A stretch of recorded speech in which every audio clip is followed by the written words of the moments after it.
Yahweh Brakatha, Yahweh Shah, Brakatha, Yahweh Brakatha, Yahweh Shah, Ba Hashem, Rakakwadash, the honors to the apostles, the elders, salutations to you, sincere brothers, teaching in truth and sincerity. Lesson will be entitled, For I Must Leave to Others Everything.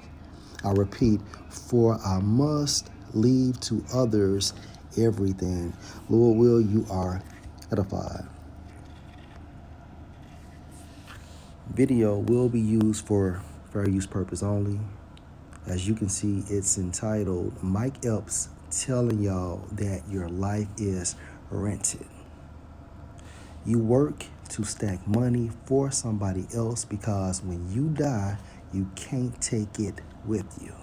Nothing in this life. This is a rented life. You hear me? Rented. What you got in your pocket right now is what you own. You go. And he's absolutely right, because according to the scriptures,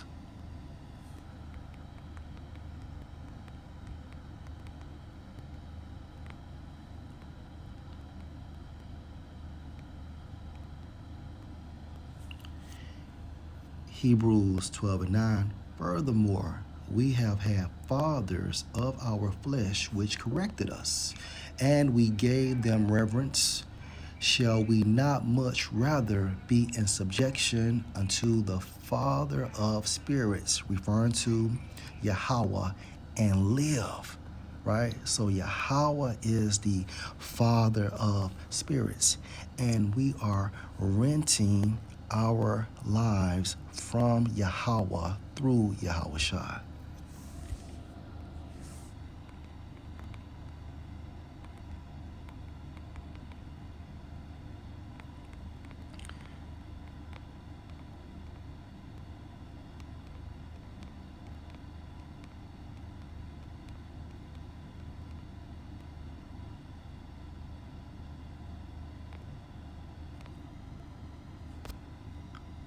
I think it's another one too.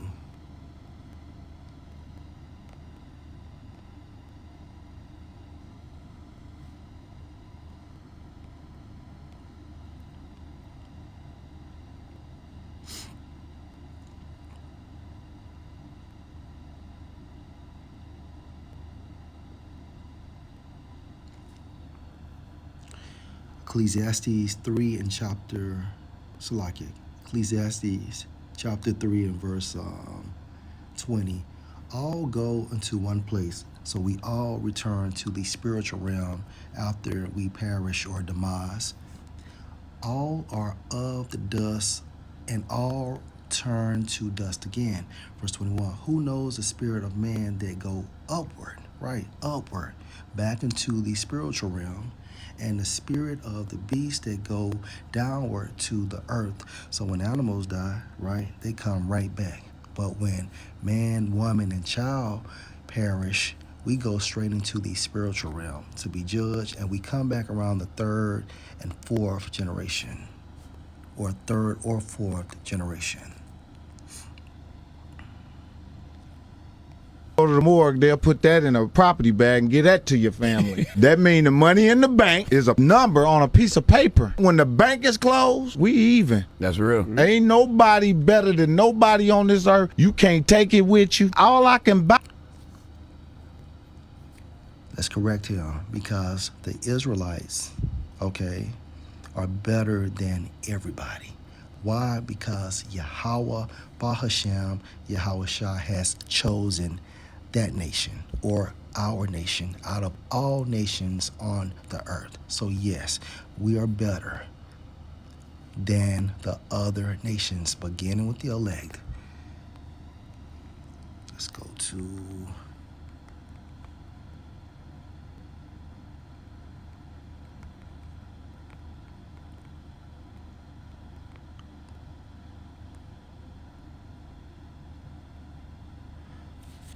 Second Ezra 5 and 23. And said, O Lord, that bear rule of every wood of the earth and of all the trees thereof, you have chosen you one only vine. Verse 24. And of all lands of the whole world, you have chosen thee one pit, Jerusalem, okay, the land of Israel. And of all the flowers thereof, one lily, and of all the depths of the sea, you have filled you one river, okay, hence the Jordan River. And of all the builded cities, you have hallowed or consecrated or sanctified Zion unto yourself. Zion, okay, is another name for the nation of Israel. So yes, Yahweh Bahashem, Yahweh Shah has a favorite people. Okay, and at this time frame, he's only dealing with the elect out of the nation of Israel. Is cars and shoes, a bigger house, and would I want some more ass kissers? This is what rich do. This is what money is. If you really break it down, there's nothing you can really do with it. You're just stacking it up to give it to somebody. Because if something happened to you, you're not taking it with you. So once I start thinking like that, the desire for me to chase in this business and compete went away. I gotta have an art with it, man. You really. And the reason why he's saying this, because he has came across the prophets at least 2 times, right? So with that being said, he's seen some videos. Let's go to Ecclesiastes chapter 2, verse 1. In the NLT, I said to myself, come on, let's try pleasure. Let's look for the good things in life. But I found that this too was meaningless. So I said, laughter is silly. What good does it do to seek pleasure? After much thought, I decided to cheer myself with wine. And while still seeking wisdom, I clutched at foolishness. In this way, I tried to experience the only happiness most people find during their during their brief life in this world. Verse 4. I also tried to find meaning by building huge homes for myself and by planting beautiful vineyards. I made gardens and parks, filling them with all kinds of fruit trees. I built reservoirs to collect the water to irrigate my many flourishing groves. I brought slaves, both men and women, and others were born into my household. I also owned large herds and flocks, more than any of the kings who had lived in Jerusalem before me. So as you can see that King Solomon was balling. Okay, see, he wasn't rich, he was wealthy, right? Verse 8, I collected great sums of silver and gold, the treasure of many kings and provinces. I hired wonderful singers, both men and women, and had many beautiful concubines. I had everything a man could desire. And because of this blessing that Yahweh Bahashem Yahushua bestowed on Solomon, okay, everything was accessible. And how did he get this? He sought the kingdom first, and everything was added to him, right?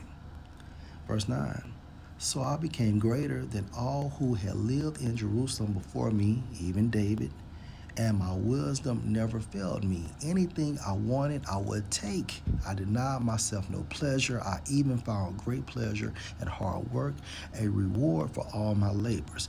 But as I looked at everything I had worked so hard to accomplish, it was all so meaningless, like chasing the wind. There was nothing really worthwhile anywhere.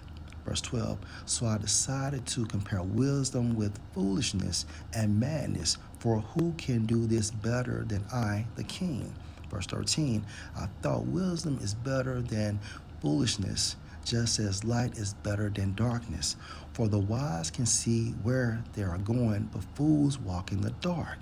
Yet I saw that the wise and the foolish share the same fate. Verse 15, both will die. So I said to myself, since I will end up the same as the fool, what's the value of all my wisdom? This is also meaningless. Verse 16. For the wise and the foolish both die. The wise will not be remembered any longer than the fool.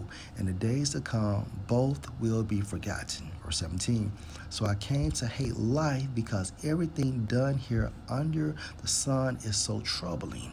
Everything is meaningless, like chasing the wind. Verse 18. I came to hate all my hard work here on earth, for I must leave to others everything I have earned. Okay? So, King Solomon had everything except for eternal life. And this is what Yahushua is bringing to the nation of Israel, beginning with the elect. And all cravings, all wants, all desires, okay, will be fulfilled in the kingdom of heaven. All right, because we are going to be blessed from Yahweh through Yahushua. Okay, we will be so blessed in the kingdom.